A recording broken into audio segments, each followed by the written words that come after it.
Tidak perlu bimbang keluar mengundi tunai tanggungjawab.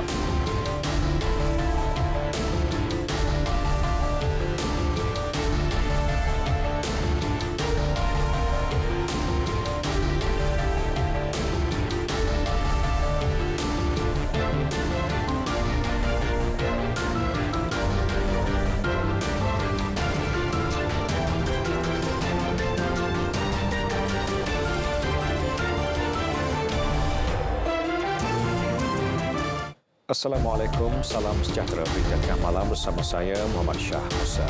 Orang ramai tidak perlu bimbang untuk keluar menunaikan tanggungjawab sebagai pengundi.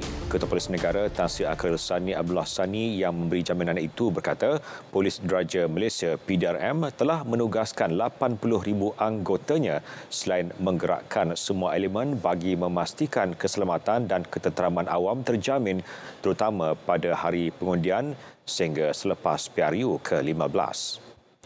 Tan Sri Akhlil Sani turut mengingatkan semua pihak untuk tidak mengadakan perhimpunan di tempat terbuka atau perarakan bagi meraihkan kemenangan selepas PRU ke-15. Tegas beliau, PDRM tidak akan berkompromi dengan mana-mana pihak yang ingkar. Selain itu, bagi memastikan kelancaran aliran trafik, PDRM melaksanakan op lancar dengan memberi tumpuan di lokasi-lokasi kerap berlaku kesesakan lalu lintas.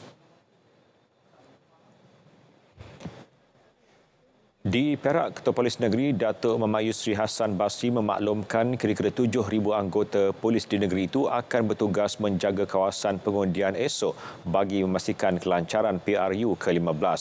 Beliau pada masa sama turut menasihati pengguna jalan raya agar bersabar dan mematuhi peraturan yang telah ditetapkan ketika perjalanan pulang mengundi. Di Putrajaya, lebih 410 pegawai dan anggota polis IP di Putrajaya dijadual bertugas membantu kelancaran perjalanan proses mengundi di 11 pusat pengundian. Ketua Polis Daerah Putrajaya ACP A. Asmadi Abdul Aziz memaklumkan tiada penutupan atau kelencongan jalan dilakukan pihaknya bagi memudahkan urusan pemilih.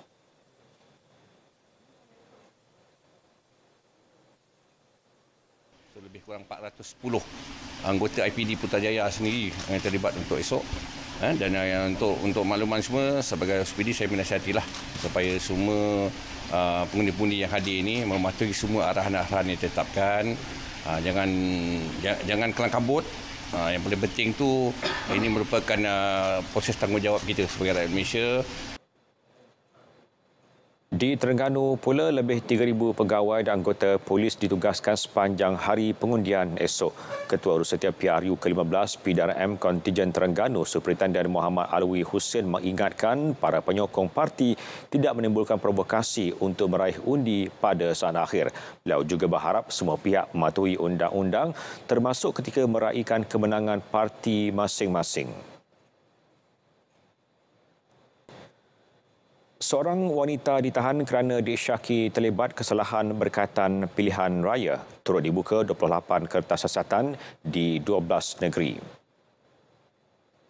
Menurut pengarah OPRU ke-15 PDRM Datuk Sri Hazani Ghazali, tangkapan dibuat di Kota Star, Kedah selepas suspek disyaki mencabut bendera parti. 5 kertas siasatan berkaitan salah laku pilihan raya dibuka di Kedah selain masing-masing 4 di Johor dan Pahang, 3 di Sabah dan Selangor dan 2 di Kuala Lumpur dan Kelantan. Manakala Sarawak, Terengganu, Negeri Sembilan, Perak dan Pulau Pinang masing-masing 1 kertas siasatan. Hala tuju dan nasib negara kini bergantung sepenuhnya di tangan rakyat Malaysia. Merekalah yang bakal menentukan nasib 945 calon yang bertanding bagi 222 kerusi parlimen di seluruh negara. Ini belum mengambil kira 116 kerusi dari 3 negeri iaitu Perlis, Perak dan Pahang dan 1 kerusi DUN di Sabah. PRU ke-15 juga menyaksikan pengundi muda berusia 18 tahun turut diberi kuasa menentukan masa depan negara. Wartawan Azizi Harun menyingkap aspirasi PRU ke-15 menjelang hari pengundian.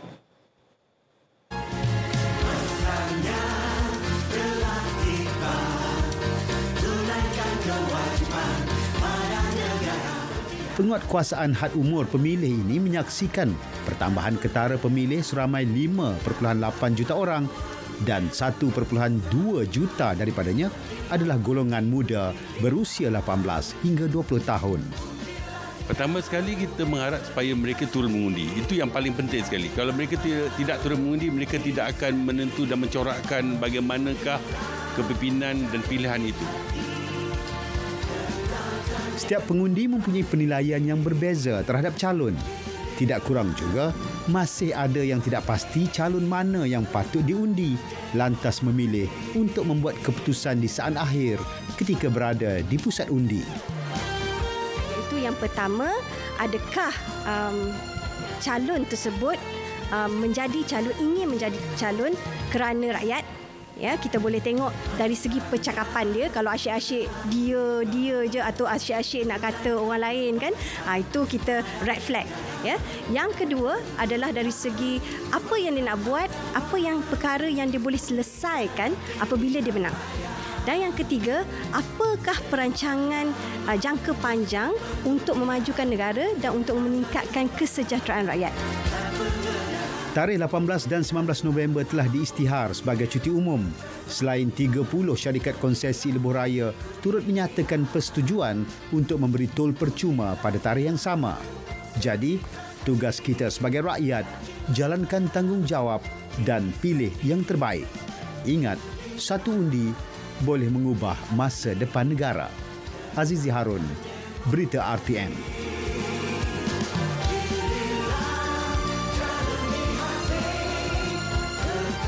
Pengundi disaran mengikut masa keluar mengundi yang digalakkan seperti tercatat pada aplikasi MySPR SEMA. Setiausaha SPR Dato' Indra Ikemaruddin Ishak turut menasihati individu terlibat supaya tidak keluar mengundi pada saat-saat akhir.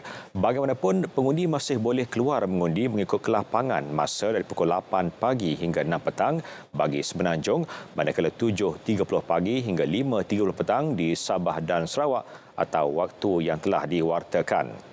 Pengundi diingatkan supaya patuh peraturan dan etika ditetapkan termasuk tidak menggunakan telefon bimbit di tempat mengundi. Semua pihak yang ingin memasuki pusat pengundian dilarang memakai baju, topi, pelitup separuh muka atau membawa material yang mempunyai nama, lambang, simbol, gambar parti atau calon bertanding atau apa-apa bahan kempen serta sebarang slogan kempen yang membawa maksud sokongan atau cenderung kepada mana-mana fahaman politik.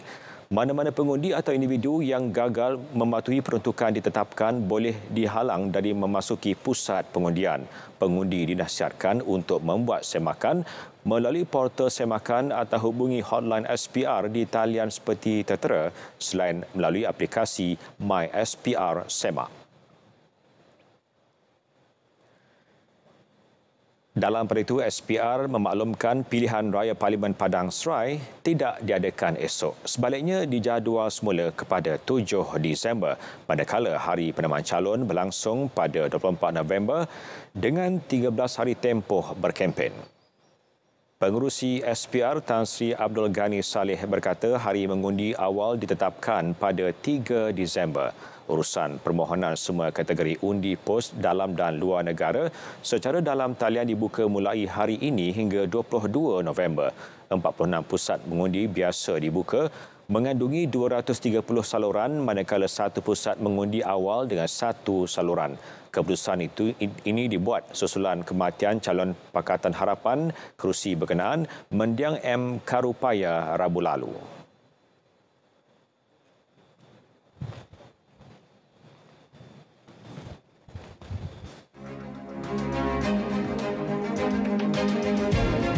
Bagi menjalankan proses PRU yang ke-15 ini, gelanggang PRU 15 sudah dibuka. Andalah penentu kepimpinan dan masa depan negara. Ikuti liputan komprehensif PRU 15 dari seluruh negara mulai berita pagi hingga berita tengah malam. Laporan langsung dari ratusan lokasi sepanjang tempoh berkempen hingga ke detik keputusan rasmi. #MyPRU15 yang sahih di RTM.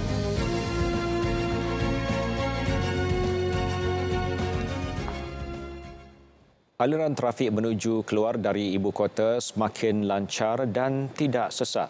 Untuk mengetahui keadaan semasa aliran trafik, kita langsung ke Plaza Tol Sungai Besi bersama Amirul Aizat Muhammad Syafiee. Amirul, teruskan. Silakan. Baik, terima kasih untuk makluman anda. Keadaan terkini di Tol Sungai Besi menghala ke selatan. Kenderaan bergerak dengan lancar kedua-dua laluan meskipun jumlah kenderaan sedikit meningkat berbanding kebiasaannya. Peningkatan penggunaan jalan raya kali ini adalah untuk warga kota pulang ke kampung halaman masing-masing bagi melaksanakan tanggungjawab mereka pada pilihan raya umum ke-15 yang akan berlangsung esok. Selain itu juga, esok merupakan hari kedua bagi tawaran tol percuma oleh 30 syarikat konsensi lebuh raya bagi menyemarakkan warga kota untuk pulang mengundi. Dalam pada itu, Plus Malaysia Berhad juga mengeluarkan jadual cadangan waktu perjalanan dan bersedia dari pelbagai sudut operasi lebuh raya bagi menghadapi peningkatan trafik di antara 1.8 juta hingga 1.9 juta sehari. Dan kepada pengguna yang penat ketika memandu, juga anda dinasihatkan agar berhenti berehat di mana-mana kawasan rehat dan rawat kerana Plus juga memastikan semua kemudahan awam seperti tandas dan surau serta stesen minyak beroperasi serta 24 jam sehari bagi menampung kehadiran pengunjung. Selain itu juga, bagi pengguna lebuh raya yang mengalami sebarang masalah, anda boleh terus menghubungi talian Plus Line di 1800 88 0000 bagi mendapatkan bantuan awal. Jadi saya kira itu saja yang dapat saya kongsikan kepada anda dari Tol Sungai Besi ini, dan kami akan terus membawakan perkembangan kepada anda dari semasa ke semasa. Jadi selamat menjalankan tanggungjawab anda dan selamat mengundi. Kita terus kepada rakan setugas Audi di RNR Sungai Buloh bagi mendapatkan perkembangan lalu lintas di sana. Silakan Audi.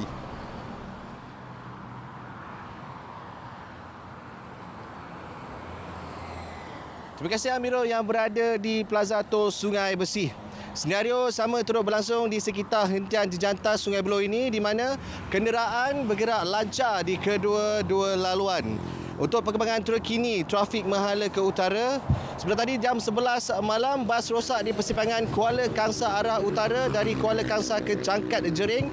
Lorong kiri terhalang, trafik terkawal. Dan kini saya difahamkan oleh pihak Plus sendiri, trafik berjalan dengan lancar menuju ke Cangkat Jering dari Kuala Kangsar. Jika berlaku kecemasan, anda boleh menghubungi Plus Line 1800 88 0000. Saya ulang kembali, 1800 88 0000 jika ingin mendapatkan bantuan dari pihak Plus. Untuk mengetahui trafik dengan lebih lanjut, anda boleh melayari laman sesawang Twitter Plus Trafik dan juga Lembaga Lebuh Raya Malaysia LLM untuk perkembangan trafik dari semasa ke semasa.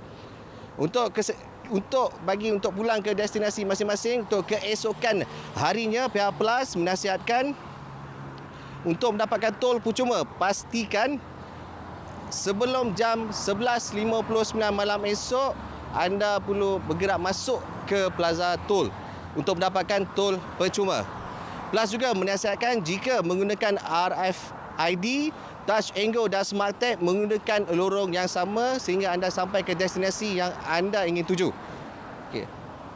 Untuk pengantuan anda, trafik semalam 1.96 juta pengguna Plus Utara Selatan termasuk LPT2 menuju ke Pantai Timur sebanyak 1.96 juta pengguna Plus. Dan saya nasihatkan anda semua pandu cermat dan jiwa selamat. Kita kembali kepada rakan penyampai di Angkasa Puri. Baik, terima kasih Audi. Dalam pada itu, di Melaka 100,000 kenderaan dijangka memasuki negeri berkenaan dalam tempoh 3 hari cuti umum sama ada untuk mengundi pada PRU ke-15 atau bercuti. Exco Kejaraya Pengangkutan, Kemudahan Awam, Infrastruktur dan Pengurusan Bajet Negeri, Datuk Rahmat Mariman berkata, justru pelbagai persediaan dilaksana bersama jabatan dan agensi berkaitan bagi mengurangkan kesesakan lalu lintas. di pihak JKR telah memastikan semua lampu-lampu trafik trafik light, sistem slip iaitu trafik light pintar di sepanjang jalan protokol ni berfungsi dengan baik, dan juga kita mencadangkan kepada pengguna-pengguna supaya boleh menggunakan jalan alternatif untuk kawanan Melaka di sebelah melalui Lebuh Raya Spa dan masuk ke Batu Rendam, dan satu lagi melalui Kompleks Seri Negeri, seterusnya ke Jalan Tun Hamzah dan terus juga ke Bandaraya Melaka.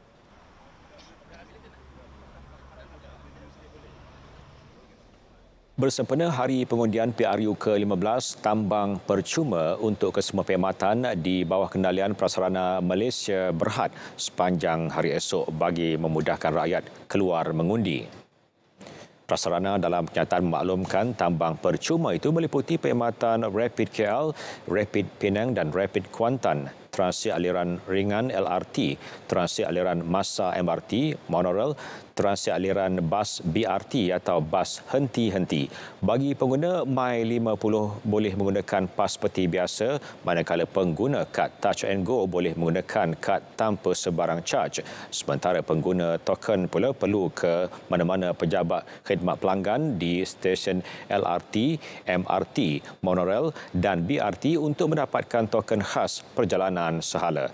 Bagi perkhidmatan Rapid Bus di Kuala Lumpur, Pulau Pinang dan Kuantan termasuk bas perantara MRT, pengguna tidak perlu menyentuh kad di mesin pengimbas apabila menaiki atau turun daripada bas. Sebuah helikopter digunakan untuk menghantar 10 peti undi dan 17 petugas SPR ke 6 pos pedalaman orang asli di daerah Gua Musang, Kelantan hari ini. Menurut Pegawai Pengurus Pilihan Raya Gua Musang, Abdul Fattah Hasbullah, pos terlibat pos Simpor, Gob, Belatim, Balar, Bihai dan pos Hau. 43 kenderaan pacuan 4 roda juga turut digunakan bagi menghantar kira-kira 80 petugas melalui jalan darat sebagai persediaan PRU ke-15.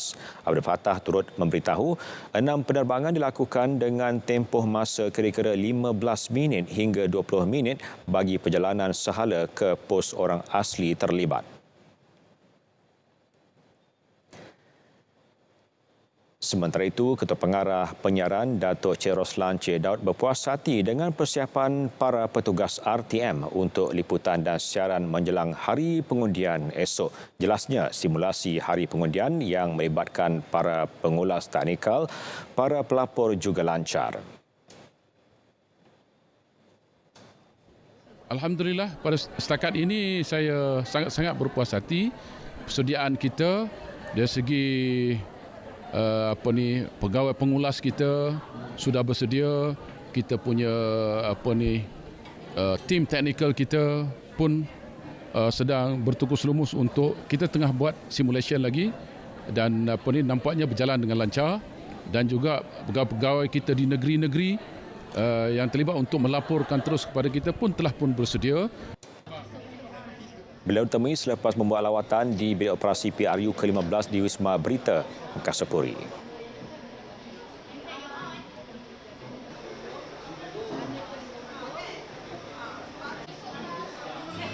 Malaysia menjadi impian kita semua, pastinya yang terbaik untuk masa depan negara. Negara yang bakal kita warisi kepada anak cucu kita. Hari inilah detiknya kita mencorak sebuah negara yang stabil, aman dan sejahtera. Inilah tanggungjawab kita bersama menunaikan mandat, menentukan pucuk pimpinan negara. Kita perlu lakukan dengan yakin dan bijaksana, menilai dengan matang dan rasional. Tanggungjawab di bahu kita. Dan kita perlu lakukannya bersama. Jangan nafikan hak kita. Hak memilih, peluang membantu negara terus maju dan sejahtera. Ayo, lunaskan hak kita. Tanggungjawab sebagai rakyat Malaysia. Jangan lupa kewajiban para negara. Malaysia berpuas hati terhadap proses penghakiman yang telus dan menyokong keputusan Mahkamah The Hague di Belanda semalam. Ini selepas Mahkamah terbabit menjatuhkan hukuman penjara seumur hidup ke atas 3 pesalah yang menembak jatuh pesawat Malaysia Airlines MH17 8 tahun lalu. Menurut Perdana Menteri Datuk Seri Ismail Sabri Yaakob, keputusan tersebut menjadi satu tanda aras yang penting dalam usaha menegakkan keadilan kepada 298 mangsa termasuk 43 rakyat Malaysia yang terkorban. Merahirkan rasa simpati dan mengucapkan takziah kepada keluarga dan waris mangsa tragedi pesawat MH17. Walaupun tiada apa yang dapat mengembalikan nyawa mereka mahupun mengurangkan kesedihan dan penderitaan yang dialami oleh keluarga dan orang-orang tersayang, keputusan mahkamah pada hari ini diharap sedikit sebanyak akan dapat memberikan kelegaan dan ketenangan kepada keluarga dan waris mangsa yang terbunuh dalam tragedi. Beliau mewakili keluarga Malaysia turut merakamkan setinggi-tinggi penghargaan kepada ahli pasukan penyiasat bersama JIT terdiri daripada Belanda, Australia, Belgium dan Ukraine yang bertungkus lumus menjalankan siasatan dengan penuh tanggungjawab dan adil.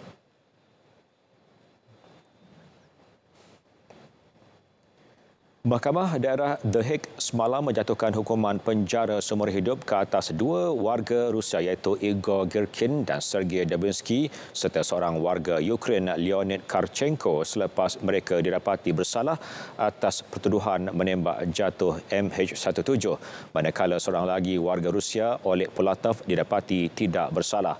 Hakim Hendrik Steinhuis turut memerintahkan ketiga-tiga tertuduh membayar pampasan lebih 16 juta euro kepada keluarga mangsa. Dalam kejadian 17 Julai 2014 itu, pesawat MH17 ditembak jatuh peluru pandu ketika terbang melewati timur Ukraine. Kesemua 298 penumpang serta kru pesawat malang itu terkorban. M-Bank Research mengunjurkan pertumbuhan ekonomi Malaysia pada 2022 pada 8.5 hingga 9%, manakala keluaran dalam negara kasar KDNK suku keempat diunjur berkembang sekitar 6 hingga 8%. Menerusi nota penyelidikannya, firma tersebut menjelaskan pertumbuhan akan disokong terutamanya daripada penggunaan swasta, perdagangan luar dan kesan asas rendah. Bagaimanapun, bagi 2023, ia menunjukkan pertumbuhan menyederhana pada 4.5% disebabkan risiko penurunan. Pada suku ketiga lalu, KDNK negara mencatatkan pertumbuhan kukuh 14.2% tahun ke tahun berbanding 8.9% pada suku kedua.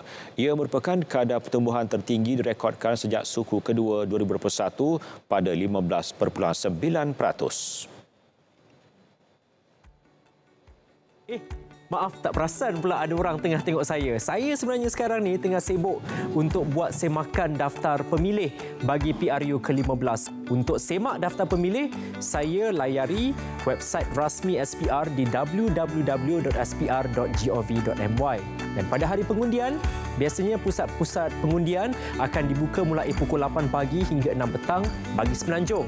Bagi penduduk di Sabah dan Sarawak, pusat-pusat pengundian akan dibuka mulai pukul 7.30 pagi hingga 5.30 petang. Dalam Dewan Mengundi, serahkan my card atau dokumen pengenalan diri kepada kerani yang pertama. Seterusnya, kerani pengundian akan membantu kita untuk membuat calitan dakwat kekal pada jari. Dapatkan kertas undi daripada kerani pengundian ketiga. Maju ke petak undi dan tandakan pangkah pada ruang calon dalam kertas undi anda. Pilih satu saja calon. Kemudian, masukkan kertas undi ke dalam peti undi yang telah pun disediakan. Setelah selesai, keluar segera dari tempat pengundian. Terima kasih kerana menjalankan tanggungjawab sebagai warga negara Malaysia. Tahniah.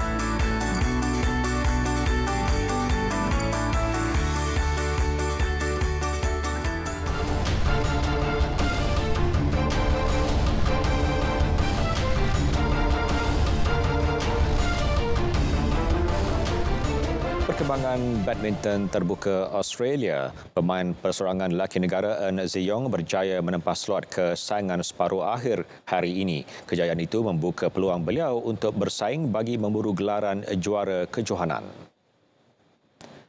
Dalam aksi suku akhir yang berlangsung di State Sports Centre Sydney, menyaksikan Ziyong menang dengan keputusan 21-9, 21-7 menewaskan pemain tuan rumah Nathan Tang.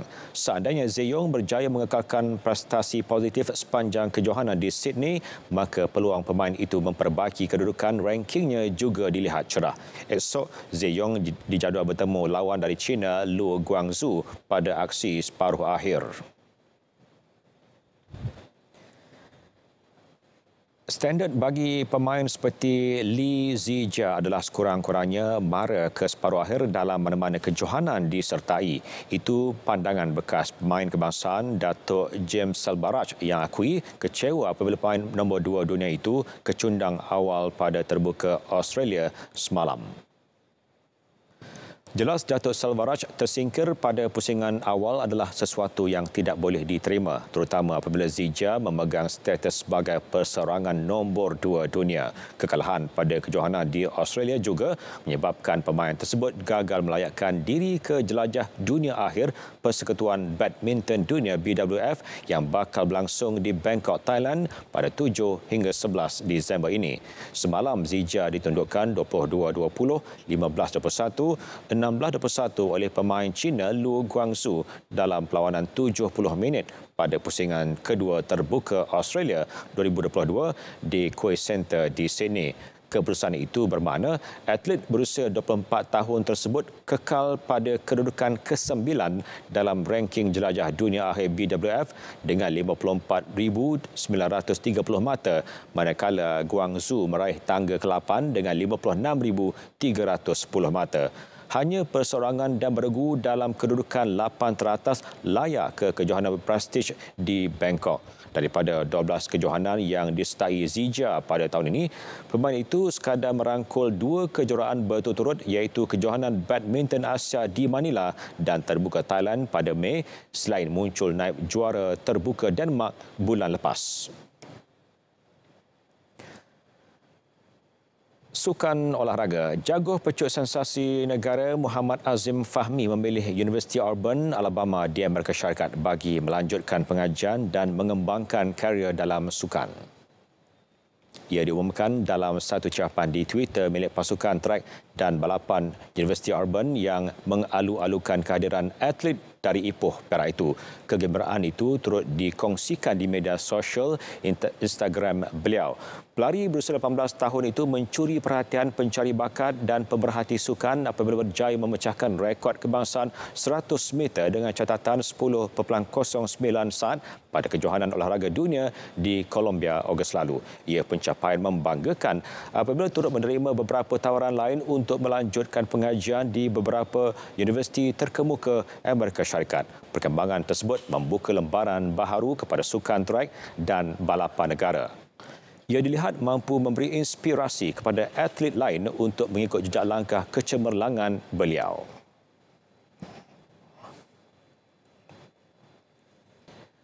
Baik, saudara, berita tengah malam berakhir di sini. Dapatkan perkembangan sahih sepanjang masa melalui portal berita.tm.gov.my. Assalamualaikum dan selamat malam.